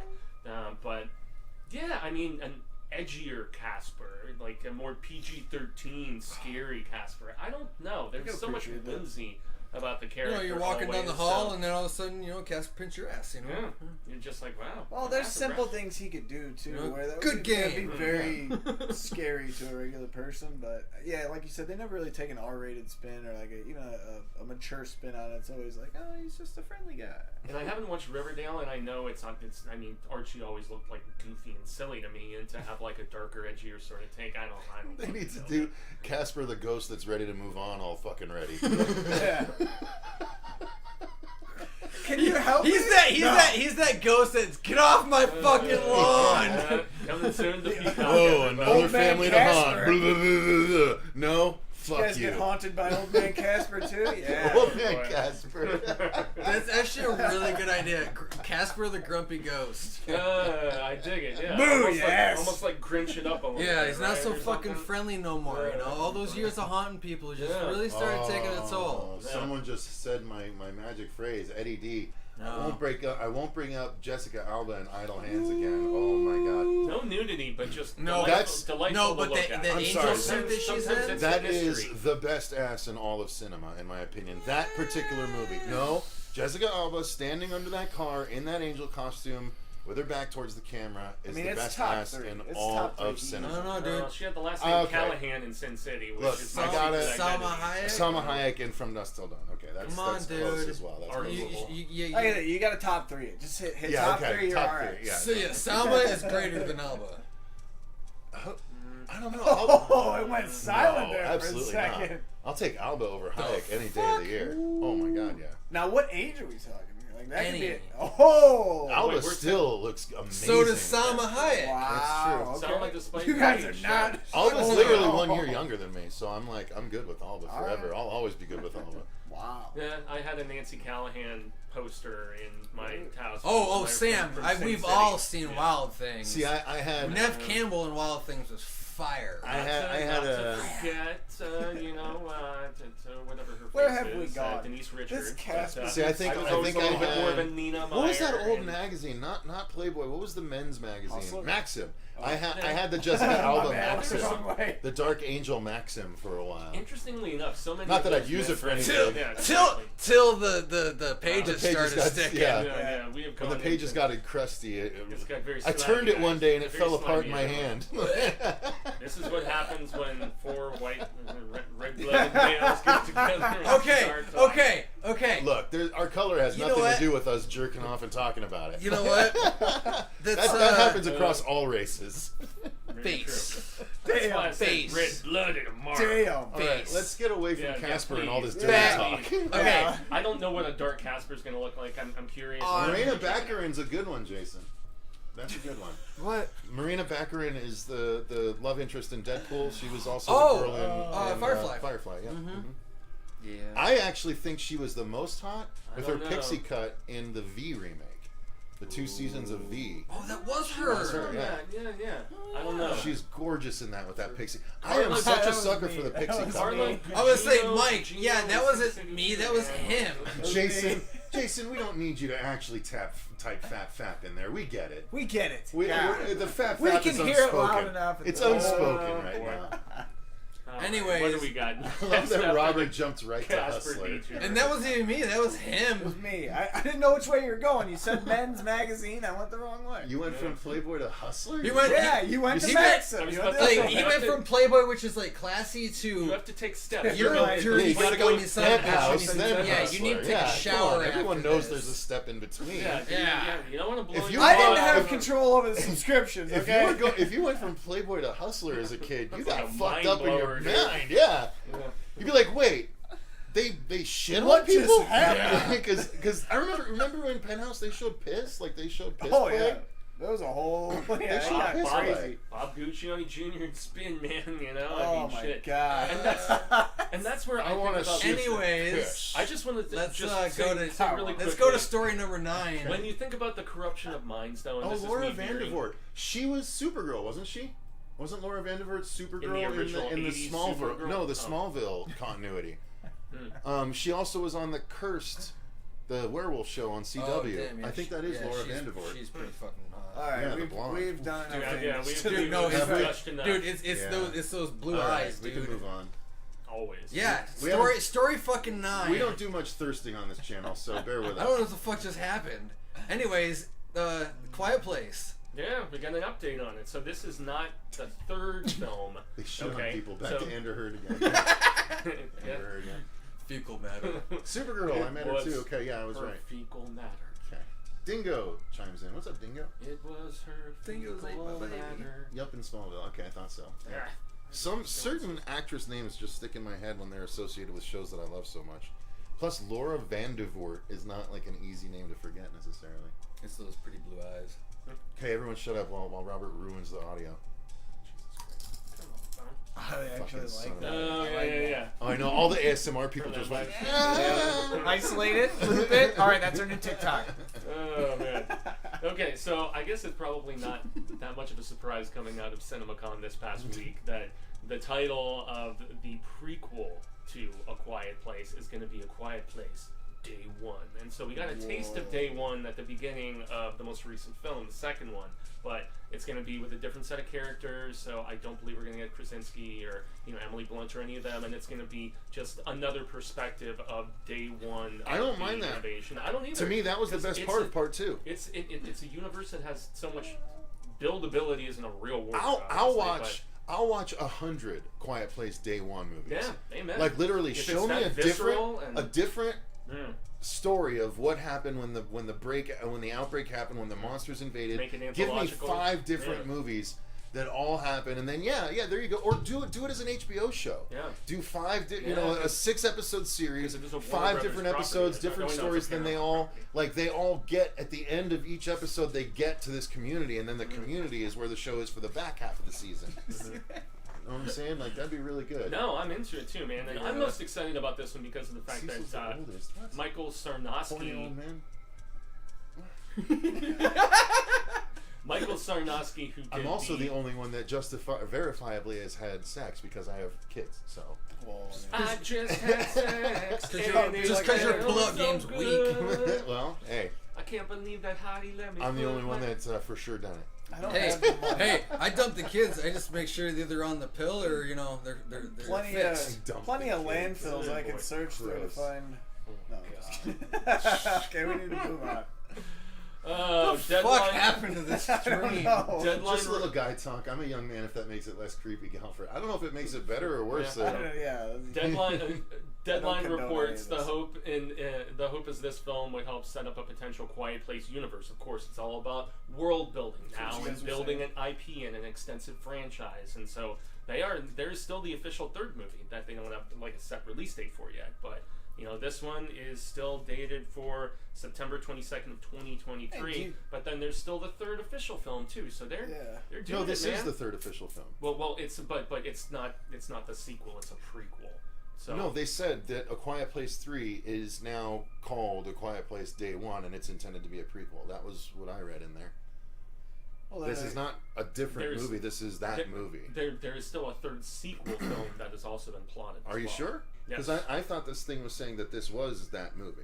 Not from what I understand. Okay, all right. Well, look, you're the newsman. That's called the title of the next installment to hit the franchise They is said, a spin-off. I thought it said A Quiet Place 3, now called A Quiet Place Day 1, is intended to be a prequel. I thought that's what the article said. Well, and that would make sense that they're not. I've been hearing they have plans for multiple of these movies. I mean, that's fine if they do. I love them. Yeah, that's what I understood as well. Give me more Quiet Place. Give me more underwater. You know, like well, they do. Give me more creature movies. I know they are in talks something about like a second underwater movie. They can't. They blew up Cthulhu. They can't. He's dead now. Is he? It was a nice one. They blew him up. Is he? If you haven't seen Underwater with Case 2, an underwater explosion would of course kill him. But he's actually a priest. He's not one of the gods. He's one of the priests. He's not an old god. I thought Cthulhu was considered an old god. No. Well, Cthulhu is technically he's a high priest for the elder gods. For like Dagon. So what do the elder gods look like? Are they like space sized? So the elder gods is like this symbol on the back of my neck. So the elder gods are basically like the protectors of the earth and everything, and so they're the good ones. So it's like you have the deep ones, which is he's a deep one. That's that was such a horrible movie. But so Cthulhu being the high priest for Hydra and Dagon, and then all the other creatures of R'lyeh and shit like that. Really? Okay. Yeah. There's Dude, check him out in the next Godzilla. Naked women images derailed the stream. No images. There were no naked women images. There were none. No images at all. Rewatch Thank you very the much. stream. Do You will not see get none. the stream taken down. Thank you. YouTube me. Prequels are a terrible concept all around. Yeah, they can be. Wow. Brandon Horror Fan is in the chat. Really love to see Luke Evans play the Crow. He was attached at one point, but it fell through. He was. Yeah, it was him, and then it was Bradley Cooper, and then it was Momoa. So no, that's not going to happen. Honestly, though, Momoa was the most disappointing for casting. He was too big. As far as a misfit kind of. Yeah, and I don't feel he had like the dramatic chops enough. I think Luke Evans would have actually been brilliant as the Crow. Too. Honestly, I think he would have been a better Eric Draven than Bill. I think he was a solid Dracula in Untold. The script was terrible. Adam S. has asked for a DNN update twice now. DNN update. I have to wait to schedule stuff until Never Hike Alone 2 is all scheduled out because we can't have crossover things. We have people working on both projects. So once they are all scheduled out, which should be in the next few weeks, hopefully, I'll be able to schedule hours. I'm guessing that we'll try and shoot in probably August or September. That's my goal right now. So that's the current plan. Still chug-a-lug. Are you watching The Baby on HBO? No, it's fairly new, and I don't think we've just gotten to it yet. We have to watch a lot for the show, so we did trailer reactions. The one I want to watch, are you seeing it in the theater, or are you gonna VOD it? Hatching came out this weekend. I did say that came out on Friday. I was looking for because it's at my AMC. I don't have to spend the VOD money if I want to go to it. Yeah, because when I was looking for showtimes for it, I wasn't finding any close to me. Like it wasn't at Deer Valley. It wasn't at Arizona Center. Oh, really? Yeah. It's at my AMC. Oh, damn, it's a shame. Mesa Grand. You always own one? Yeah. Okay. Yeah. Okay, so Hatching is one I'm going to want to watch very soon. Yeah, definitely. I still haven't seen Unbearable Weight, which I want to see, the Nick Cage craziness. I still haven't seen that. I still haven't even seen Ambulance yet. I haven't seen Ambulance. I haven't seen Sonic 2. I've been wanting to watch that. I saw Sonic 2. It was much more like the video games. It was fun, but I instead had to see the shit we had to see. You know, the one we just watched to review. What's that one? Northman. Yeah. I'm like, what was that? I didn't even jump in on the review, but we had to see that. We had to see Mobius. Yeah. What are we moving on to? Let's move on to season number 10. Yeah. So. Did you ever get around to watch it? I haven't yet. No. Yeah. Is that on Apple also? This is a Peacock. If okay, so I need to get Peacock also. I need to snag one of your guys' login for that. It's much more on the dramatic, sort of comedy side of things with just little bits of horror here and there. And it's funny because they promoted it on Bloody Disgusting with a photo of Isla Fisher covered in blood, and you don't really see a lot of that. It's much more just Josh Gad trying to navigate this relationship with this woman who he knows has this secret, and the secret, spoilers, is she's a werewolf, and she's got a little dungeon in her home where You know, she has to lock herself away. The animatronics, though, for the wolf look really cool. When they finally get around to showing it, it was pretty cool. And the writing, like the chemistry between the two of them, I think was one of the major selling points. I really want to watch it. Because I like Josh Gad a lot, man. You know, and Isla's funny, as she's proven in countless different things. I often confuse her for, girl from Arrival, because they look almost exactly the same. But anyway, no, this is one that I recommend. It's a quick view. It's only 6 episodes. I don't know if it's going to be another 6-episode run, but Gad and Fisher are both coming back. And no details about a release or anything, but I was kind of surprised to see it get a renewal. No premiere date. It was good. Yeah, I liked it. I liked it quite a bit. I'll definitely catch up on it. Yeah, just based on granted, it's kind of a rom-com mixed with horror elements, so that's it. That. Yeah, and so it was good. That's what. Again, it sounds a little in tone like the Santa Clarita Diet. Yeah, kind of. Not as visceral or gory or anything, but yeah, and the episodes are just like Santa Clarita. They're only like 30-minute episodes, so it's a quick 6 eps. It's very quick, brisk of a watch, and Josh Gad's great, man. Yeah, I always like anything I see him in. So excited to see a second season because I didn't think it was going to be it. Wolf Like Me. Is that Natty Knox? Yeah. Is that what it says? Natty Knox? Mm-hmm. So next one is that Robert Englund is re-teaming with director Dwight H. Little, who directed him in the Phantom of the Opera horror movie that came out once upon a time, for a new assumed horror movie called Natty Knox. Yeah. We don't know for sure that it's a horror movie. That's what the movie's called, but I mean it makes sense considering the people involved. Yeah, and he can be seen in the upcoming Stranger Things season 4, which all of us are excited about. So the fact that even though he's turned his back on just wanting to be Freddy anymore, because of all the prosthetics and the makeup work and stuff, is just exhausted for somebody at his age. But just some additional details. I guess Little also directed the 4th Halloween film, so I wasn't aware of that. And he also has a Freddy's Nightmares episode under his belt. So Bill Moseley is apparently also revealed to be one of the co-stars for this. Yeah. Oh yeah, no, I recently just saw Moseley post a picture of him and Englund together on his Instagram and shit. Yep, and Danielle Harris, although despite not being confirmed, she is also apparently going to be a part of this project, as has been speculated. That there's really not much for plot details. It's just really the repairing of all of these guys, and there's an Instagram photo, and I'm assuming that's the one that you're mentioning, where they were on set together. Moseley, the director. No, it was a different one, I think. Oh, okay. So it was just those two. They're amping it up, man. They're amping it up in that regard. So hey, anytime Englund is presumably returning to genre work, I'm all about it. And I don't remember the Phantom of the Opera that he did. I don't really either. At all. Was that the one with Ozzy Argento? I don't know. Yeah, I'm not sure. All right. Give us any details, anybody in the chat. I'm kind of curious. May recall. I know if Sam's still in the chat, I know he'd probably know. Yeah. All right, so we are nearly there. After all, Vera says looking forward to him in Stranger Things. Also, yeah, Robert Englund is going to be in Stranger Things this season. So next up is Marvel's The Predator ongoing comic series is finally going to launch this summer. They've had the Alien book going. Issue 11 just came out this past week. Jeez, they're that far ahead. Yep. So they are they're moving along, and Predator will be joining. Again, both series are ongoing, and these are Marvel's Alien and Predator. So so not with Dark I'll be getting them both. I have all the Aliens, and I will be following with the Predator as well. No, Julian Sands. I'm just trying to find the specific release for this. There it is. I've enjoyed more so than I guess I expected what Marvel has done with Alien so far. Although I've only read like that first half of the run, which we covered here. No, we didn't. Didn't we? We still haven't done that. I thought we filmed it and just talked about the very first issue, didn't we? Oh, we talked. Yeah, just the first issue. Yeah. That's not the first run.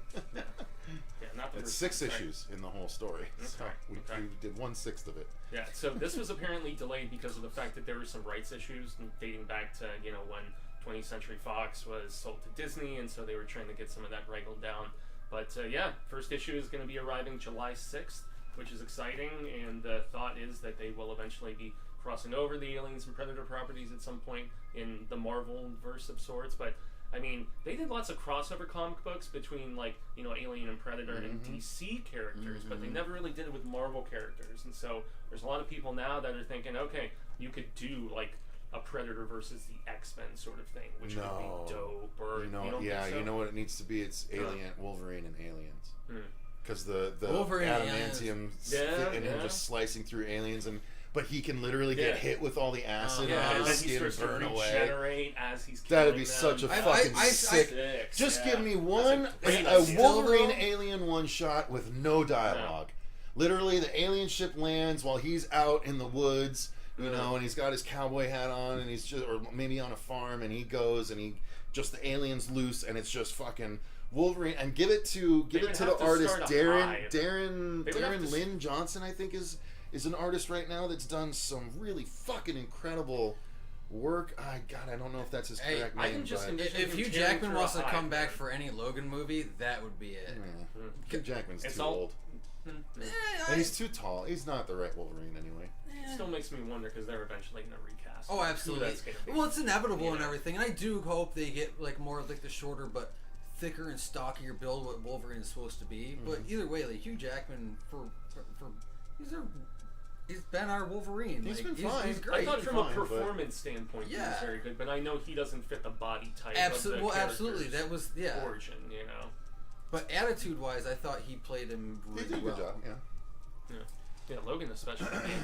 Logan the next two. What the let's all right. We can calm down about Adrienne Barbeau's nudity, and now, guys, it's we're a few stories past it now, so the joke is ended. Yeah, let's move beyond it. We don't want to get the stream flagged for anything silly. All right, so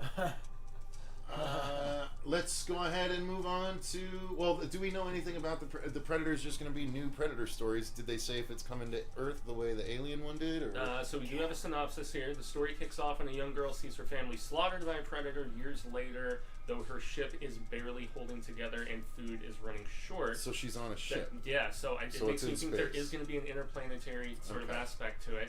I like better when Predators come to visiting Earth, and especially when it's different eras of Earth. And we've talked about how we want to start for maybe some of the TikTok comic horror stuff, revisiting aliens, and we really hope we get to do it with some of the Predator stuff at some point too down the line. Because there's some great one-shots, you know, from everything from medieval times to Western sort of stuff. Like, they've had some kick-ass just incarnations of when, you know, humanity is at a different stage of development, and there's suddenly, Have you guys watched the Predator? It was like I know what you're talking about. The one where he fights the Dark the knight. Ages. Predator Dark Ages. Yeah, it was a fan film. That was fucking YouTube, right? awesome. Yeah. I really like that. Vin said that's one of the fan films he saw that made him want to do Just Never Have realize. Yeah. I'm excited this is finally, after some delays, you know, coming to fruition, because it's been completed for a while from what I understand, and they're just finally able to start getting it out. Yep. I'm done with that. We don't need to keep talking about right. Yeah, we opened up a can of worms. YouTube me if you keep it up. I'm taking you out of the screen. Yeah, let's chill. All right, you're done. Right. Yeah, I mean, dude, we said chill. Just time him out for a minute. That's it. I mean, we don't need to focus on this stuff. So, all right. Fuego better cameo on Dylan's New Nightmare. I mean, we don't want to do things that are going to pull people out of the movie or anything like that. Just be like, oh, that's Fuego. You know, it's not about that. See, I already got killed on screen. And he starred in Sweet, so I don't need to be there. He's probably Predator versus Samurai would actually be fun. Yeah, I would definitely like that. Well, but I don't think the Predators would do that, right? Because they only go after guns and things that can really... The greatest hunters and warriors. I always... in the movies, they made it like, if you don't have a gun, you're not worth going after. That's the way they framed it in the movies. Well, it's weaponry. Guns, specifically. Because in the three... Billy with the blade only gets attacked because he's blocking the Predator's way. Yeah, and also there's like a cowering, defenseless woman the Predator sees as a sport and going after in that one, but again, though, it'd be one of those things like, even still, if you have a sword, you have a spear, you're armed with a weapon of that age. But the reason why I don't think that's the case is because in the movies they use their infrared vision to see the heat of the guns in order to know who actually had weaponry. If the sword would just look like a stick as far as their vision goes. Then that Predator Dark Ages then wouldn't work. I don't know. I haven't seen it, so I don't know. But that's what I'm saying though. It's like if it was just them going off of people with guns. If that's the case, I mean, the new movie won't work either, right? Because the new movie is set during Native American times, if I'm not mistaken. So, but that's what I'm saying. It's them. It's the sport of the hunt. The best hunter. I get it. It's just in the first two movies they made it very much based on guns. It's like altered the mythology over time a little bit, but. Well, we are finally. Yes. All right. Yeah, Sam. They already did a Moonfall review. Yeah, we reviewed Moonfall when it first came out, Sam. So you can go back and check that one. Yep. Watch the Moonfall pitch meeting, guys. It's pretty funny.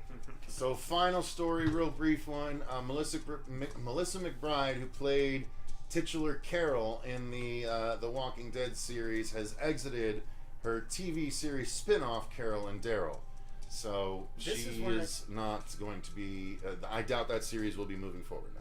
Well, they claim that it's still going to, and it's just going to it's just going to be about Daryl now. But that's going to implement some major reworking, and I guess maybe they put that one more on the back burner of all these friggin' spin-offs, because there's Isle of the Dead, which is going to be the Negan Maggie one. Well, now it's going to fuck up Tales of the Walking Dead. They've already shot the end. Characters. They've already shot the end of the current series where they were setting up the spin-off. So Carol and Daryl are obviously going to go off together, and now they're going to have to do pickups. They're going to do some. Well, either that or now they're going to have to explain where Carol went at the beginning of Daryl when they do that series. So that's going to be awkward too. It makes me wonder if she could pull like what happened with Maggie, where she left to go do her own show. And they wouldn't. I don't think they'd let her do that. So? They're like, no, we built a whole other show now because you didn't. Well, thought it was Thunder, but then I remember where we lived. Yeah, it sounds like just a big motor, I guess. Jesus. Well, I mean, it honestly sounded like the neighbor's Mustang. Could be. I was gonna say I just burped. I was trying to like hold it. Maybe that. I don't think you caused maybe that. That would have been it. But, Savannah's in the chat. What's going on? But yeah, what I want to ask like the audience is like, is this just evidence that not just a lot of viewers are getting Walking Dead fatigue and just like boredom and wanting to kind of turn their back on it? That if even Melissa McBride is like, no, I'm kind of over this. I want to go do different things. Like, how indicative is that? Well, they're not doing anything fucking new with this show. I feel like they're overdoing the expansion. They're literally beating right a dead horse. And maybe it's because the comic book isn't around anymore. Although they, I was just reading an article where it was like 10 years since the Telltale games, and they were revisiting those. I played the first one and really loved it, but that was the comic book continuity, right? Not the TV continuity with Clementine. I think it was half and half. Clementine's not in the comics. Oh no, that's all new. I thought they were trying to take it all new. Yeah, actually, so it didn't fit in with the TV. The first time Clementine's going to be in the comics is this coming Saturday on Free Comic Book Day. She has a Free Comic Book Day Clementine issue coming out. And there's been rumors that she might show up in like Tales of Walking Dead or whatever, the weird anthology series, I think. But yeah, that's right. There's rumors, but just end it. I don't know. I'm so tired of it all. Just end the zombies already. Like you're just literally, it's like a plague. There's just too many damn zombie movies, zombie shows. Dr. Death just really wants Rick. And Rick and Michonne are going to be in the movie that they're doing. That they still claim there's going to be. I just don't care about any of it anymore. It's just so much, It's taking too long. I watched the YA spinoff a little bit, but I didn't get so into it. I'll get on board if Nicotero adapts Ennis's Crossed for TV. There's no way they're going to do Crossed for TV or do it as crazy as it should be. There's no way they could do Crossed as crazy as was done on the pages. I mean, they're not going to be able to show crazy people fucking top halves of corpses and shit like that. They won't be able to do that. So, as much as I love Garth Ennis, man, he Brandon Horror Fan asks, y'all like Moon Knight? I think it's a brilliant series. Also, The Walking Dead really should just had a finale to bring justice to the fans. I agree. I like Moon Knight. I think it's entertaining. I think it meandered a little bit too much in episodes 3 and 4. Episode 5 was great. I'm not sure how they're going to wrap up everything in a 40-minute finale next week. So, has it been greenlit for a second season? No, they said this is a one-off story. It's not. Okay. They even indicated that he's not meant to join the overall MCU. At least there are no current plans, but I don't know if that's entirely accurate or not.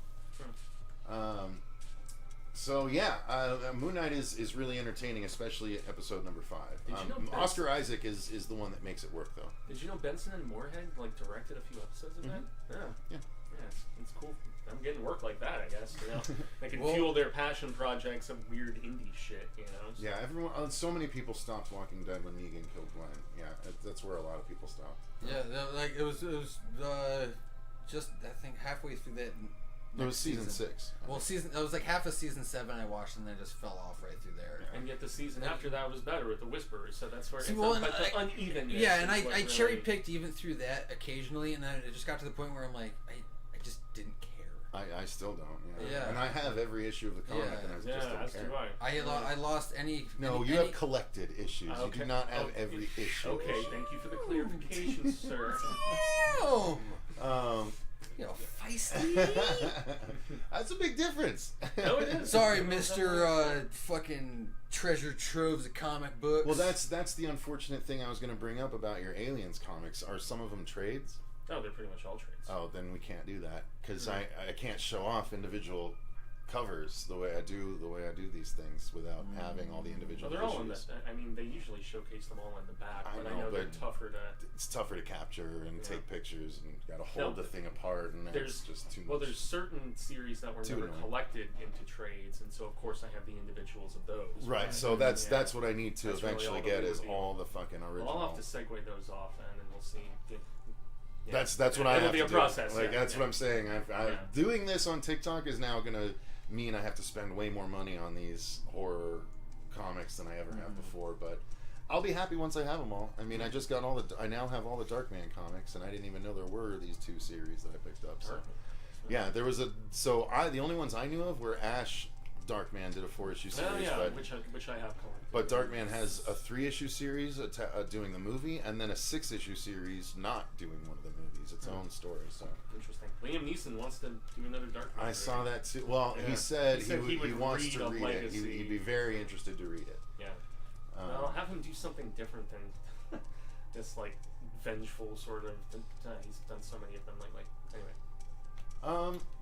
I like that they tried to keep Moon Knight's suit white because it's white in the comics. I mean, it's silver sometimes, it's white others.